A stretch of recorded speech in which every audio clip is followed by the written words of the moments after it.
කඩවල බඩු තියෙනවා. සල්ලි දාන්නලු. අනේ අම්මේ රටේ ජනතාවට කියන්නේ.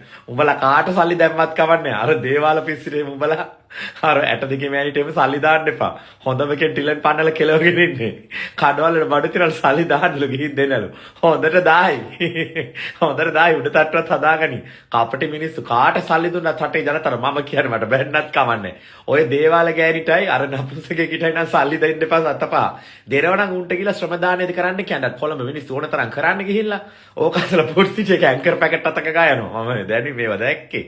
රටේ ජනතාවට කියනවට බැන්නත් කවන්නේ. මේකිට නම් සල්ලි දෙන්න එපා. මම හොඳ මේකේ ලක්ෂ ගණන් දීලා කෙලව ගත්ත බඩු දෙක කොම් හොරු. තේන පූල් කිඩි කපුරු තියන් නටනවා අංගු කරනවා Facebook එකේ. හොඳ වැඩේ මේ ගෑනුන්ට. මේ වගේ වට අහු වෙන්න එපා. දැන් කෙලවිලා තියෙන්නේ මේකෙනු බඩ ගෝස්තරේ හදා ගන්න හදන්නේ දෙයියෝ සාක්කි. කාලියම්ම ඉවර කරලා ගම් වතුර අල්ලගෙන. දූපි බැල් ලියන්න. කඩවල බඩු තියෙනවා. සල්ලි තියෙනවා නම් අරගෙන දෙන්න පුළුවන්. කැමති අය ඉන්නවා නම් මුදල් දාන්න බඩු අරගෙන දෙන්න. මට පුළුවන් දේ මම කරනවා.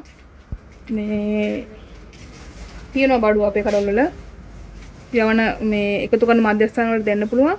ඔයගොල්ලෝ සල්ලි දානවා නම් අරන් දෙන්න පුළුවන්.